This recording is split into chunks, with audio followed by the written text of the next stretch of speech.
From the blackest corners of your mind, they call, pulling you deep into shadow, twisting your senses, keeping you from sleep.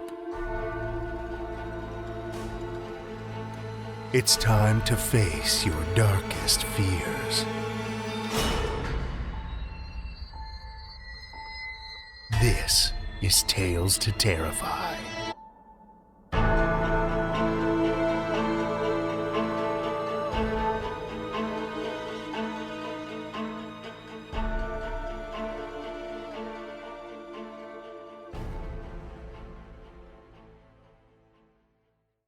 Good evening, children of the night, and welcome.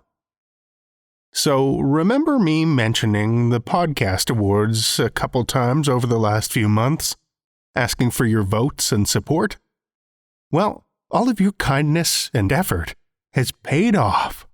Tales to Terrify has clinched the top spot as Fiction Podcast of the Year, and I honestly cannot thank you all enough. Without you, children of the night, none of this would be possible. And even if it was, it wouldn't be half as fun. On behalf of the entire team, thank you to our incredible, loyal listeners, authors, and voice actors for giving Tales to Terrify this incredible honor. If you'd like to check out the full roster of final nominees, as well as the winners in other categories, visit podcastawards.com. This week, our deepest, darkest thanks goes out to our newest patron, Devin Earls. Thank you for binding your dark spirit to our cause, Devin. We're truly thankful for the generous support. If you'd like to join Devin and the other children of the night behind the veil, patreon.com/Tales to Terrify is the place to be. Head on over and scrawl your name on the wall. And, as I mentioned last week, we've got some new swag on the way, and I'd love to be able to share it with as many of you as possible. But now, the real reason why you all came here tonight. Let's get on with some fiction, shall we? Our first story for the evening comes from Caleb Stevens. Caleb Stevens is a dark fiction author writing from somewhere in the Colorado mountains. His short stories have appeared in multiple publications and podcasts, including Howl Society Press, Metastellar, The Dread Machine, Nocturnal Transmissions, and more. His story, The Wallpaper Man, is forthcoming as a short film from Falconer Film and Media. You can learn more at calebstevensauthor.com and follow him on Twitter at cstevensauthor. Children of the night, join me for Caleb Stevens' You Always Wanted a Garden, a Tales to Terrify original.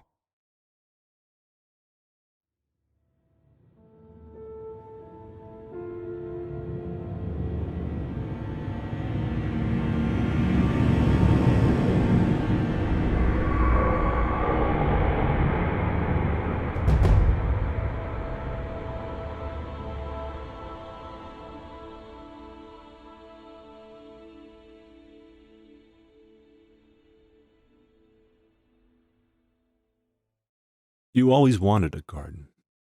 Nothing big, mind you. Just a bed out back with enough room for some carrots and snow peas, and a stalk or two of corn. You talked about it all the time, how you spent your childhood elbow to elbow with your mother, digging in the soil of your youth. You wanted to do the same for our son, to teach him the simple joy of hard work and spending time with those you love. You imagine the look on his face as he bit into the first sun-warmed strawberry of the season, the way he'd smile. It wasn't a big ask, your garden. I wanted it too.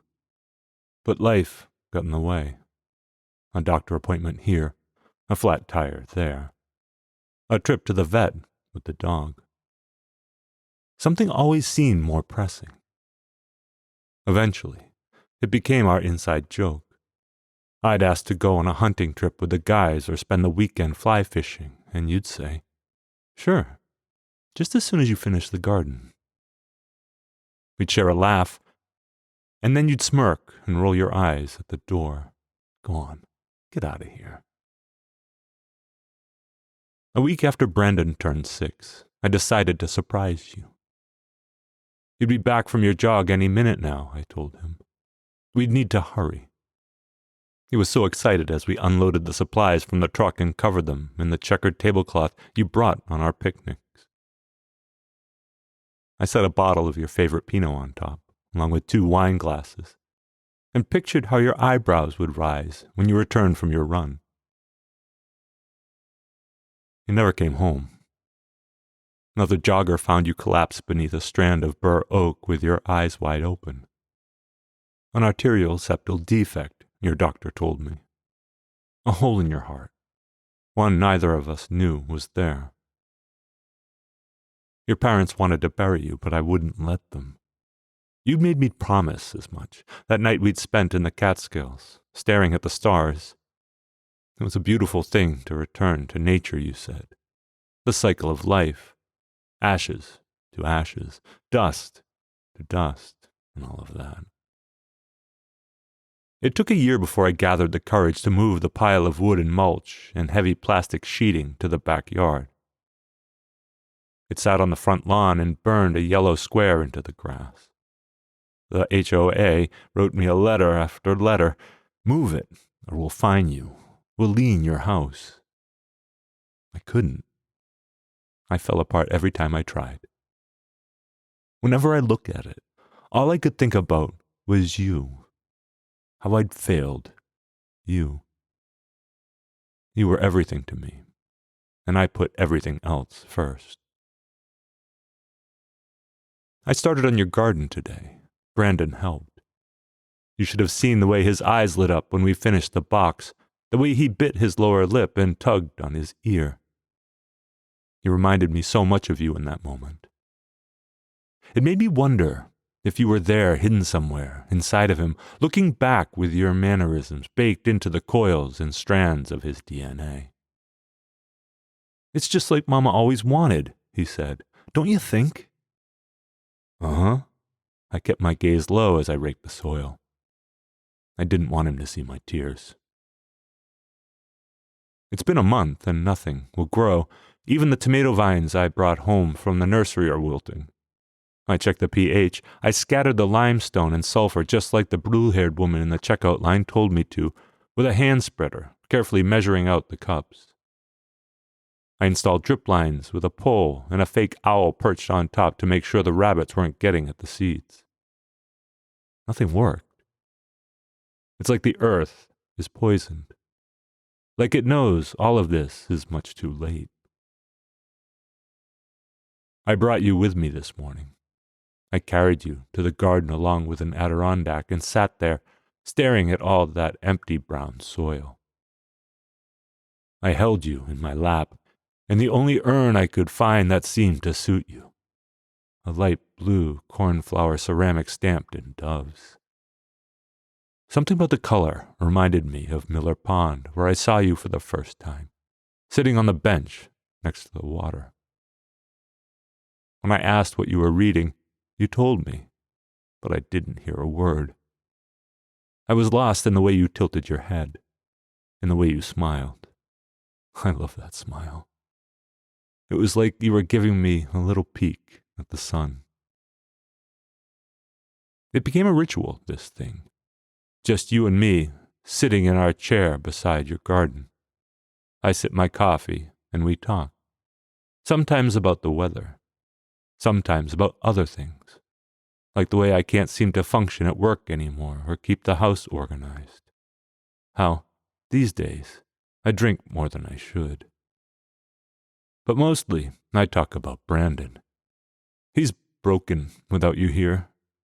There's no light left in his eyes. He seems older than 6 and sadder by far. Sadder than a child his age has any right to be. He needs you now more than ever, and all I have to give him is me. It's not nearly enough. We spread your ashes this evening. I hadn't planned to, it just happened. We were outside, you and me, watching the sunset when Brandon tugged on my sleeve. Can I hold Mama? Sure, but be gentle, I told him. He cradled you in his arms like a baby. He looked at you like he was holding his heart. I knew then he would never heal with you here. He would never move on. We poured you into the garden together, just the two of us, watch you mixed with all the dark, rich earth. She'll love it here, Brandon whispered when we were done. I just know she will. And when he said it, I knew he was right. Daddy, quick, come look, something's growing. Brandon said it the next morning, standing in the kitchen doorway with his cheeks puffing red. And something was growing, but not what I expected. No peppers budding green, no fruit taking shape. It was something else. An elegant olive green vine twined around the pole, thick with bunches of creamy white blossoms. It didn't make sense for something like that to grow overnight. It was too fully formed, too exquisite. I stared at it for hours. I swore I saw it move. Over the next several days you took shape. Your torso formed first, followed by a face of intricately woven stems. I watched it in wonder as your ocean-colored eyes flowered beneath a mane of mandarin blossoms. Then came your cheekbones, perfectly delicate, your ears and jaw and neck. It left me breathless. I slept outside. At times it was hard to see you through my tears, but I could smell you, taste you, lavender and mint and something close to honey. Your hands formed last, your fingers reaching for me, extending in a way that made me want to take them in mine, but I couldn't. I was afraid you'd fall apart at my touch. Brandon took them instead. He slipped past while I slept. I never heard a sound. When I woke, there wasn't much human left of him. Only a few slivers of freckle-covered skin peeking out from among the vines. His fingers were out and reaching towards me in a mirror of yours, his lips curved in a strawberry bloom smile. He looked happy in a way I hadn't seen since the day you died. He looked at peace. I sat there all day in my chair, staring at the two of you, wondering if I had the strength to take your hand. What would happen? What would I become? You offered no answer to save a look. Your eyes as blue as the day you died, formed in petals, your mouth outlined in pale pink buds. At dusk, I stood and stared out at the pastel sky, at the mountains beneath glowing on the horizon in warm purple imprints. I'm not sure I'd ever see a sight so stunning. And I never wanted to again, I decided, unless it was with you. So it was with a full heart that I reached out and took your hand.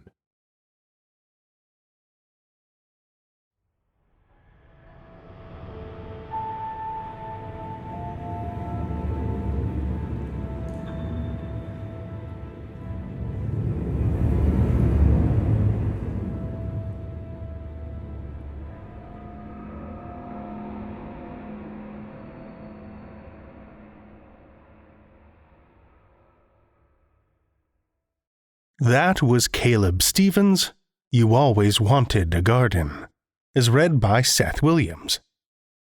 Seth Williams is a narrator who has read for Far-Fetched Fables, Starship Sofa, and Tales to Terrify, where he currently volunteers as editor. When not day jobbing, he enjoys listening to fiction podcasts and audio drama. He shares his life with an amazing partner, dog, and a cat. Thank you, Seth. Our second tale tonight comes from Santiago Eximeno. Santiago Eximeno is a Spanish genre writer who has published several novellas and collections, mainly horror literature. His work has been translated to English, Japanese, and French. His last book published in English is Umbria by Independent Legions Publishing. Listen with me, children of the night, to Santiago Eximeno's Intellectual Property, first published in Spanish in the collection Bebas Jugando con Cuchillos in 2008, and in English and French in Dark Little Dreams 2014.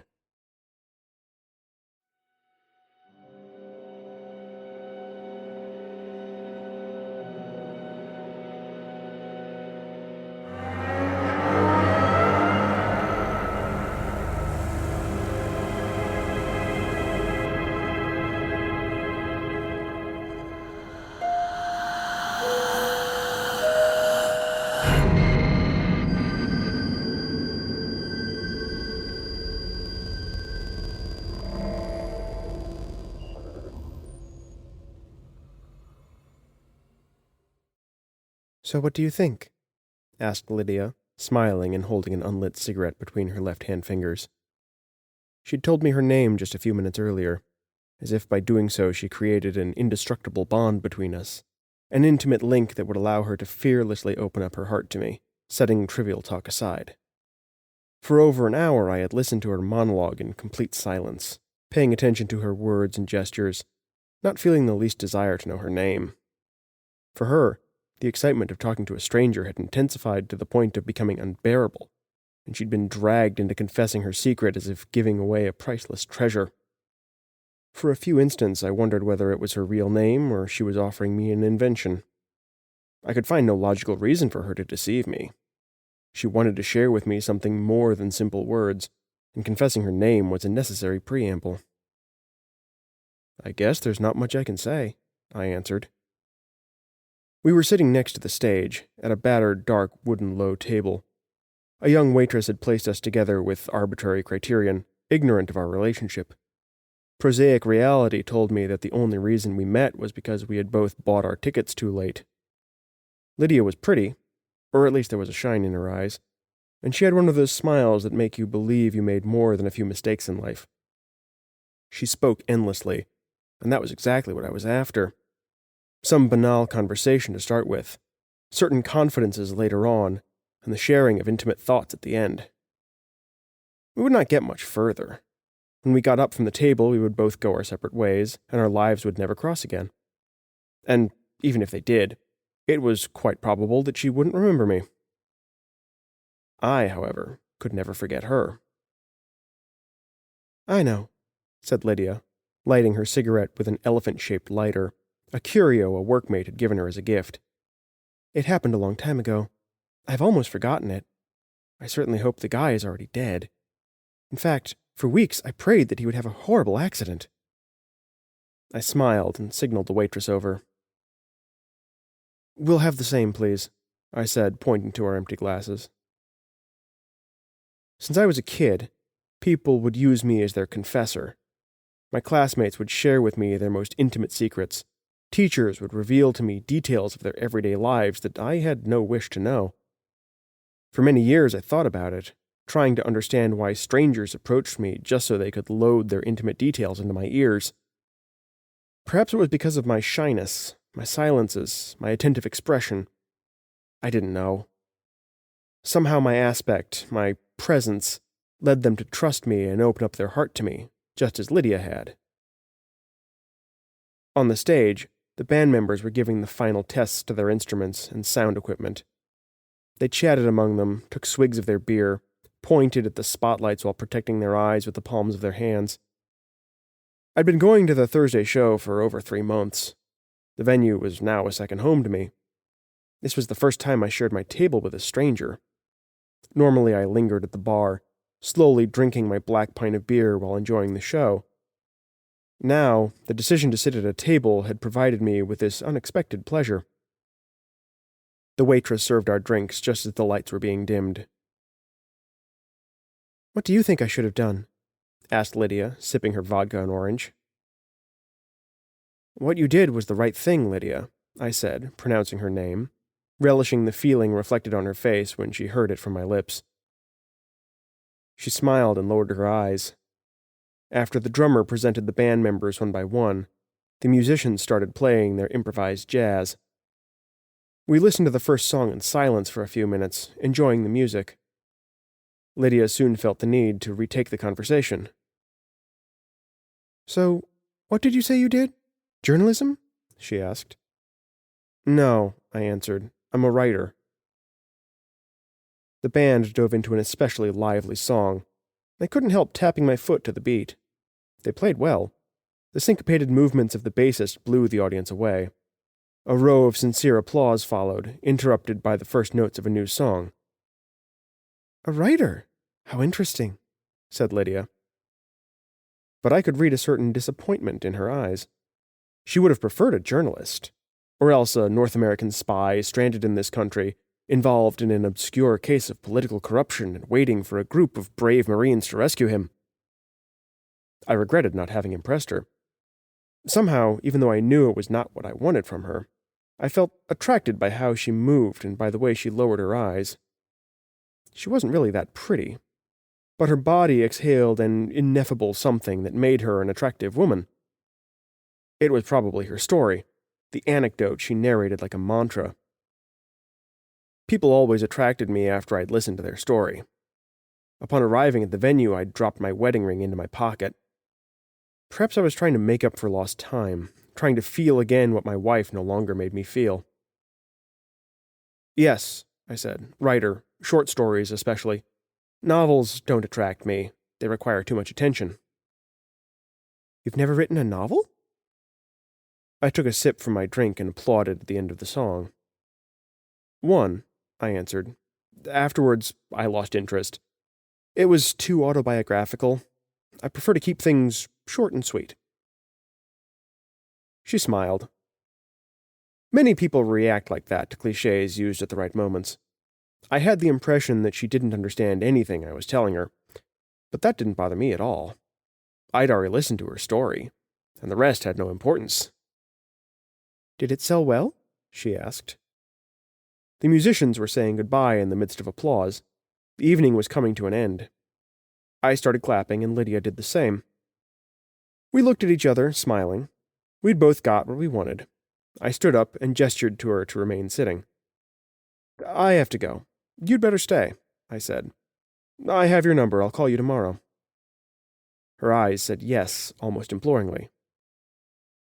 "Oh, and about the novel. I only wrote it. I never said I published it."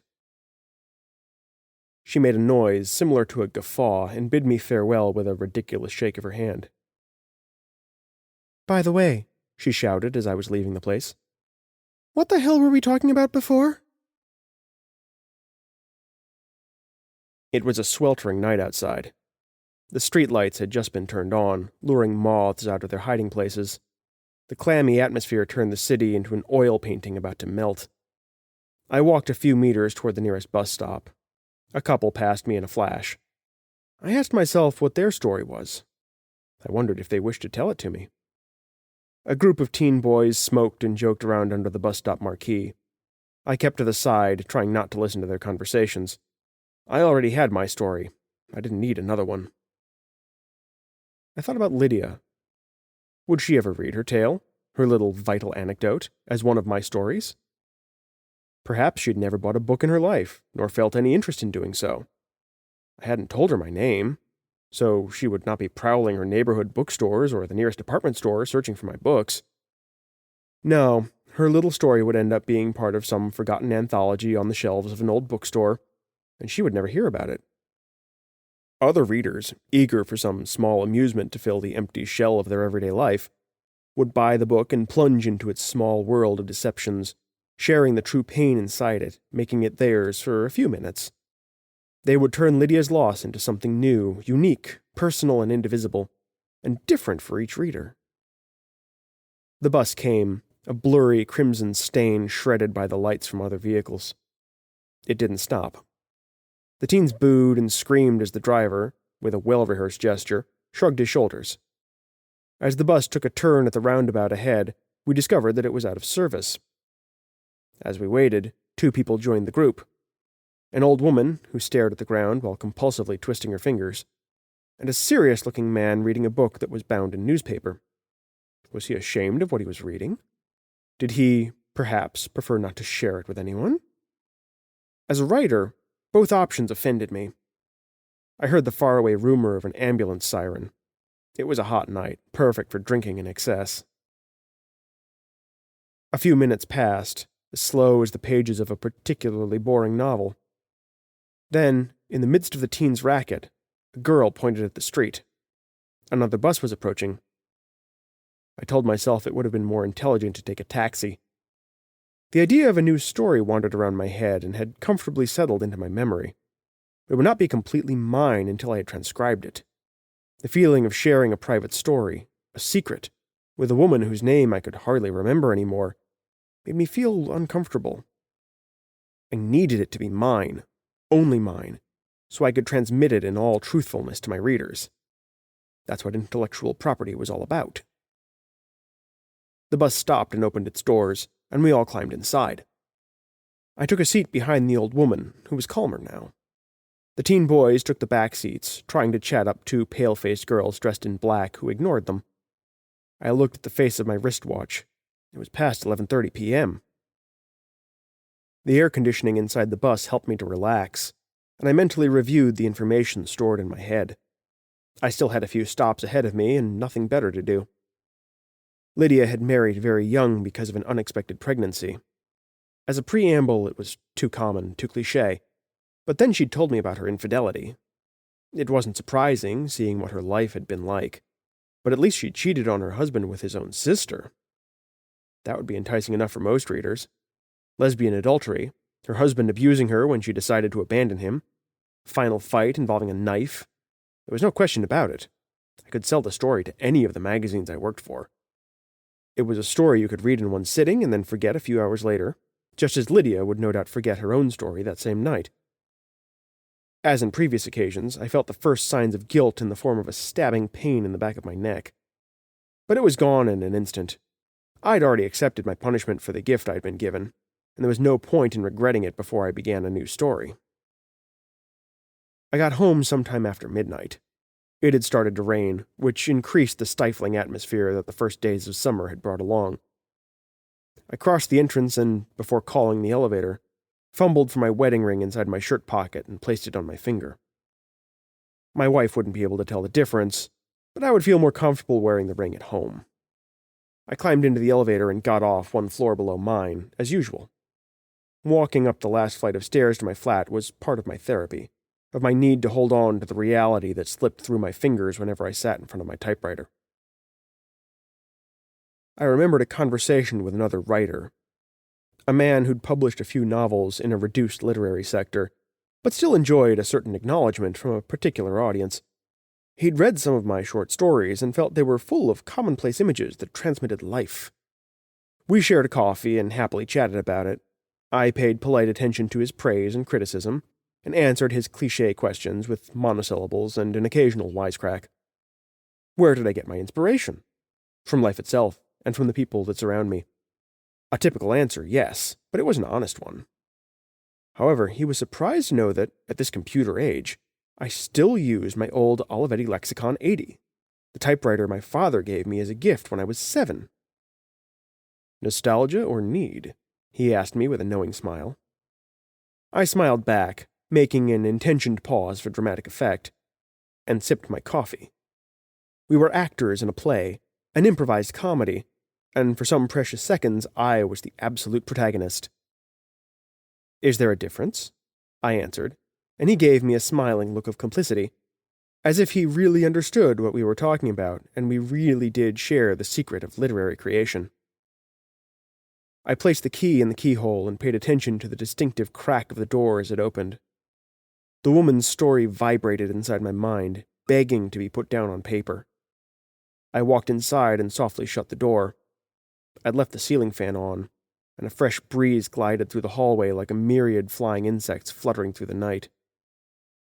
"I'm home," I said out loud. The kitchen lights were on.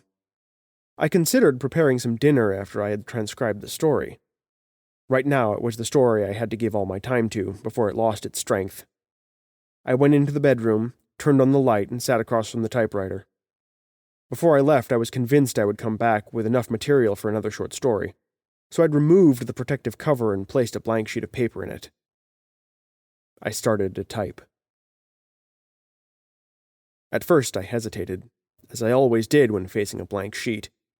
But soon the words became sentences, the sentences paragraphs, and the anecdote of the woman I'd met in the bar materialized like a painting slowly spreading over a canvas. The fragmented images dwelling inside my mind became black on white at the mechanic rhythm whispered by the typewriter keys. I knew that later on, as usual, I'd have to correct some typos and polish some sentences here and there, but the first draft would be practically the definitive version that would be published. When I finished, after having changed the paper 6 times, I was exhausted but satisfied. Now the story was totally mine. It was my property. I could do whatever I wanted with it. I grabbed the paper sheets, stood up, and went to the kitchen. I found a bottle of orange juice and 2 apples inside the refrigerator. I poured myself a glass of juice, sat at one of the stools I'd bought the previous week at a neighborhood shop, and ate the apples while revising the story on the kitchen top. I found the errors I expected. Mere trifles, the result of hurried typing. Nothing serious. Now that the story was no longer inside my mind, nor in the mind of the woman who'd told it to me, I was euphoric. I thought of celebrating it with a drink, but my more responsible side refused. I remembered the problems that alcohol had brought me in the past, the memory lapses that caused stories to be lost and pages to remain blank. Truth be told, it had also helped me to discover my potential as a writer, my gift for transmitting ideas to millions of readers. But the price I'd had to pay was high. Too high. I went back to the bedroom and sat at the foot of the bed. I placed the papers aside and looked at the woman lying on the bedsheet. I'd tied her wrists and ankles with flexible cords, attaching them to metal loops I'd previously nailed to the carpeted floor. Every morning I tended to the wounds she inflicted on herself while trying to break free, shaking from side to side like a caged animal. Using an alcohol-soaked gauze, I would softly clean her skin, avoiding her fingernails, avoiding her stare. Sometimes I attempted to initiate a conversation. Sometimes. The woman lifted her head and looked at me. There was no trace of sanity left in her wild eyes, in the impossible sneer of her mouth, and the thick veins that protruded under the white skin of her neck. She grunted something incomprehensible while a fine line of drool slid down her mouth. She flailed her arms and legs in a final attempt to grab me. She couldn't. After a few seconds, she calmed down and lay still again, waiting. A nauseating smell filled the room, a smell I hadn't noticed while I was typing away, but which now claimed its own space inside my head. "You soiled yourself again, didn't you?" I whispered, and she shook her head spasmodically. I would have to wash the bed sheets and hang them out to dry again, exposing them to the curious attention of the neighbors who kept asking me about my wife. All the stories I'd made up to justify her sudden disappearance had proven useless. It was funny. No one believed my fictions, but my short stories, real, complete stories, were usually taken for the inventions of a writer. The woman lying on the bed grunted again and tried to sit up. Avoiding her contact, I leaned over, turned on the night lamp, and read the cover on a pile of papers bound in wire comb that lay on the night table. "Marta," I muttered, remembering my wife's name. The woman turned her face towards me. In the configuration of her face bones, so sharp they looked like they were going to pierce the skin at any moment, I could still see lost traces of what she had once meant to me. I could still remember her sweet voice against my ear, telling me her little secrets, sharing her life with me. I held the book between my hands and looked at her. Everything she had ever been was there in my hands, in 100 yellowish paper sheets badly held together. "Marta," I repeated, but she could not understand my words. I had forgotten so many things. The perfume of her skin, the joy in her eyes, stale cliches to hold on to a reality that disintegrated in front of my own eyes, and the stench of her own feces. I never understood why she didn't stop, why she continued to tell me everything even though she knew what she was losing. I think that, at the end, she understood it was not senile dementia nor Alzheimer's disease. At the end, she understood that, for some unexplainable reason, all her memories were erased instants after she told them to me, after my endless hours at the typewriter. Even when she read them, she was unable to associate them as her own. I suppose that, as every good writer, I had a muse, and as happens with every muse, her source of ideas was not eternal, and she had finally emptied herself out.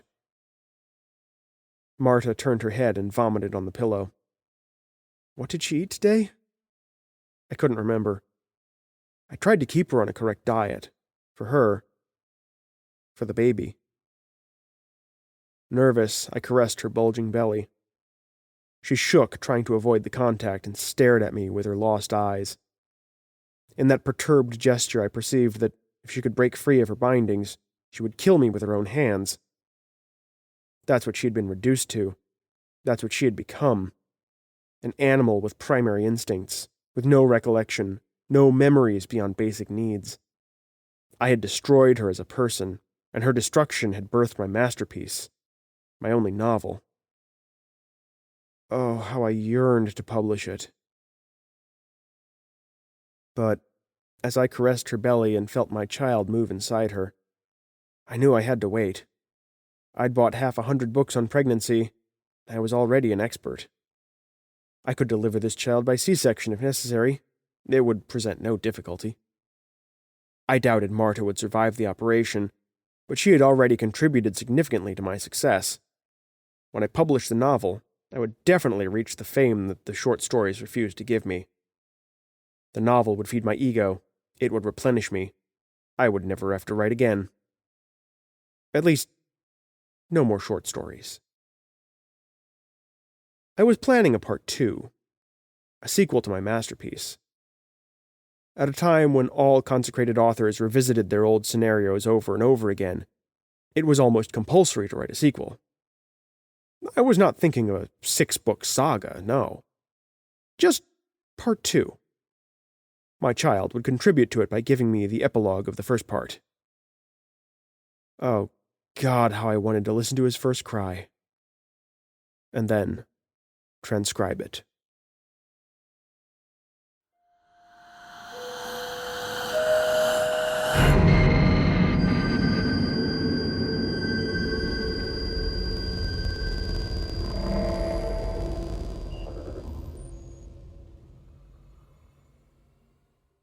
That was Santiago Eximeno's Intellectual Property, as read by Anthony Babington.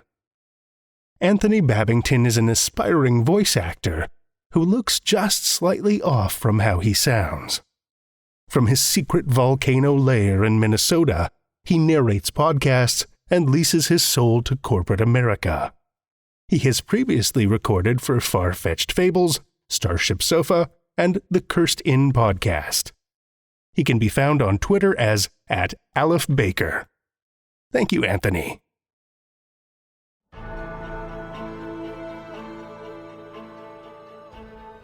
Well, children of the night, the hour is late, and we've run out of tales to tell. For now. Tales to Terrify is made possible by the tremendous generosity of our supporters on Patreon and PayPal. Incredible fans like Kathy Robinson and Amanda Gottfried, whose generous support helps keep the lights on and flickering ominously. Not a supporter already? Head over to patreon.com/Tales to Terrify, where you'll find all kinds of perks like ad-free and extended episodes, bonus content, and one-of-a-kind collectibles and merch packs. Every dollar goes back into this show to make it as horrific as possible, and we appreciate it so much. Want another way to support the show that doesn't cost a cent? Head over to Stitcher, Podchaser, or Apple Podcasts and leave us a 5-star review. You'll not only put an unnaturally wide smile on our faces, but help new listeners discover our terrifying tales, too. Now you can share your love of the show out in the world, with some Tales to Terrify merch. TalesToTerrify.com/merch will take you to our TeePublic store, where we've got a great collection of creepy custom and curated designs that's always growing, so check back often. Tales to Terrify is produced by Seth Williams, Meredith Morgenstern, Andrew Gibson, and myself, Drew Sebastini, with original theme by Nebulous Entertainment. Tales to Terrify is distributed under a Creative Commons Attribution, Non-Commercial, No Derivatives license. Join us again next week as we chill you to the bone with more Tales to Terrify.